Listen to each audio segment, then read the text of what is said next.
Alors, dans le programme Concerto, on a décidé essentiellement de travailler, c'est le cœur du projet, surtout de l'eau et l'hydrologie, mais pour un certain nombre de raisons, pour avoir une vue d'ensemble de l'avenir de la vallée, on a décidé d'ajouter aux études en hydrologie une petite étude sur la flore, et notamment la flore dans les aires protégées. Pour deux raisons. La première, c'est que le territoire est fortement protégé, et qu'il fallait inscrire l'ensemble du projet Concerto avec les acteurs de la protection du territoire, le parc national, les Natura 2000, notamment la Natura 2000 de la Vendola, où va se situer le laboratoire climatologique. En plus de cela, la végétation est un bon indicateur des changements du milieu. Et donc, quand bien même l'objectif principal de Concerto, c'est d'étudier le futur de l'hydrologie de la rivière, suivre la végétation nous permettra de voir peut-être des signaux qu'on ne voit pas encore dans l'hydrologie et qui peuvent peut-être montrer des impacts du changement climatique. Et donc, au niveau pratique, ton travail était déroulé comment?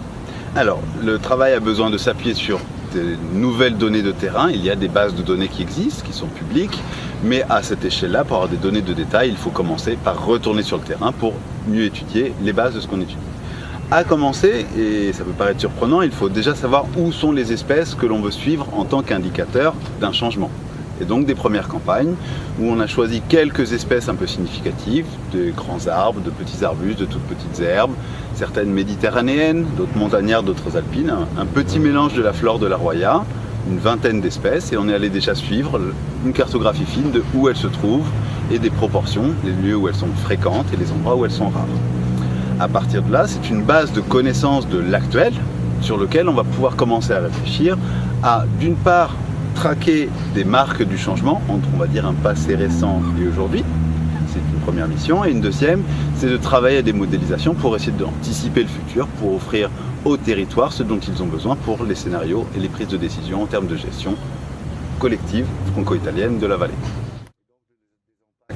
Le but central, c'est d'essayer de voir si l'on observe des impacts du changement climatique, sauf que, scientifiquement parlant, c'est trop dangereux d'essayer de mettre en place un protocole centré uniquement sur le changement climatique parce qu'il y a peu de chances que l'on trouve directement des signaux forts. Donc il vaut mieux avoir un protocole simple qui étudie les changements de la végétation tout court. Et une fois qu'on a observé un changement, de poser dans un deuxième temps la question, ce changement pourrait-il s'expliquer par un changement du climat ou d'autres choses? Et donc on est obligé d'asseoir d'abord une étude sur les changements de la végétation et dans un deuxième temps d'essayer de voir s'ils se relient notamment au changement climatique passé récent, celui qui a déjà eu lieu sur les dernières décennies. Donc vous avez fait, comme tu viens de dire, le levé sur le terrain, mais aussi des autres genres d'études. Voilà, donc les relevés de terrain, ils sont nombreux et ils seront tous la base de traitements statistiques qui nous permettront de comprendre ce qui s'est passé dernièrement et comment se répartissent ces végétaux. Et ensuite, l'objectif final, celui qui va délivrer l'essentiel de l'information pour les décideurs de France et d'Italie de la vallée de la Roya, c'est de construire un modèle qui permet d'anticiper le futur. Aujourd'hui, la science est assez bonne pour faire des cartographies des milieux potentiels, des milieux favorables à une espèce. On sait cartographier l'endroit où elle pourrait se trouver. Les méthodes qui existent, je ne vais pas en donner les détails, peuvent très bien être remplacer les cartes du climat actuel par des cartes de climat futur, et il est assez facile de deviner les milieux qui seront favorables à une espèce dans le futur. Ça, la science sait déjà le faire. Dans le programme Concerto, on a voulu aller plus loin que ça, parce que c'est pas parce qu'un milieu qui est aujourd'hui favorable à une espèce et ne le sera plus, ou alors un milieu qui aujourd'hui ne l'est pas qu'il sera, mettons par exemple une espèce d'arbre montagnarde qui pourrait aller plus haut en altitude avec le réchauffement climatique, c'est pas parce que ce milieu sera favorable que la plante va y aller. Et donc l'étape d'après, c'est qu'on a voulu aller plus loin et réfléchir à des modèles qui prennent en compte également la production des graines, la dispersion des graines, la survie, la concurrence. Donc des modèles beaucoup plus poussés, proches de la réalité, ce qu'on peut se faire parce qu'on étudie un territoire bien connu, de petite taille, et que le programme Concerto nous a permis de lourdes campagnes pour aller vers une vision réaliste. Donc ce n'est pas un modèle simpliste qu'on pourra faire sur le monde entier, il s'agit de créer spécialement pour la Roya un modèle réaliste, concret, détaillé, qui prenne notamment en compte des phénomènes comme la dispersion des graines. On parle de végétation, mais j'imagine pas seulement la végétation naturelle, donc même les cultivations peuvent être impliquées dans cette prévision des assez futurs du climat. Donc probablement tout ça peut avoir aussi une retombée socio-économique pour ce qui concerne le développement durable, surtout de l'arrière-pays de la Roya. Tout à fait. Alors la logique va pas être de faire des études en agroclimatologie, ça n'a pas été dans les objectifs de Concerto. Par contre, on peut prendre l'espèce qu'on étudie qui sera par exemple la plus proche de l'agroclimat de l'oliveraie, comme on la trouve dans la Roya, et de suivre l'impact que va avoir les changements climatiques sur une espèce qui occupe le même climat que l'oliveraie typique de la Roya.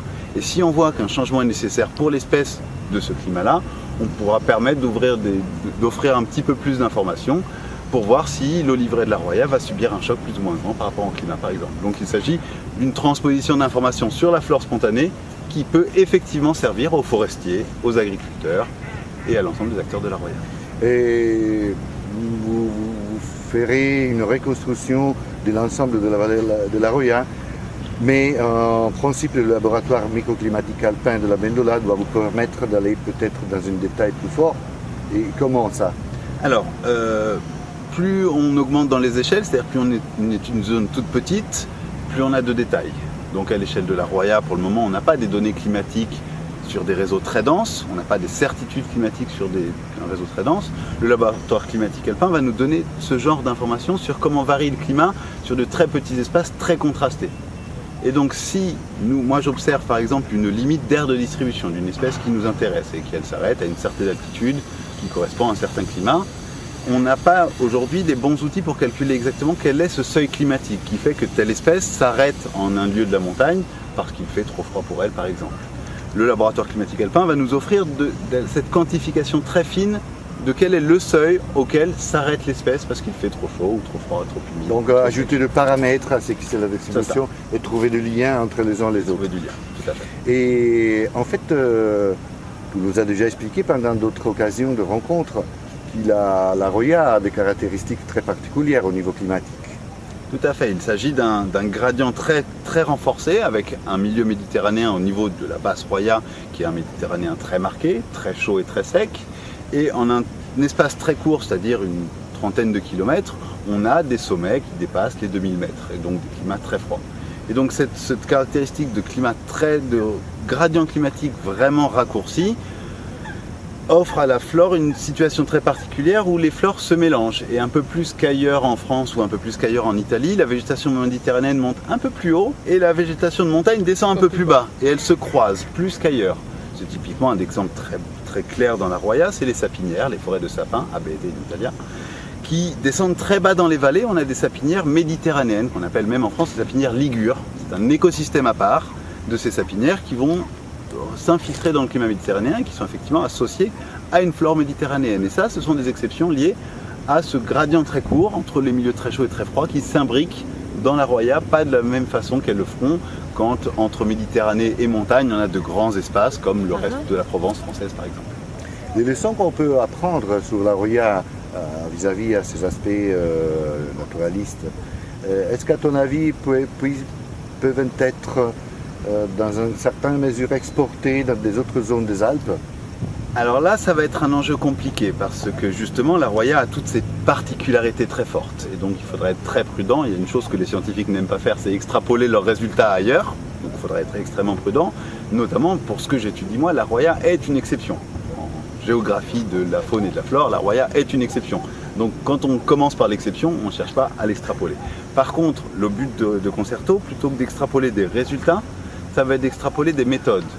Les grands outils qu'on va développer nous dans ma partie flore de Concerto seront des outils qui pourront eux être transposés.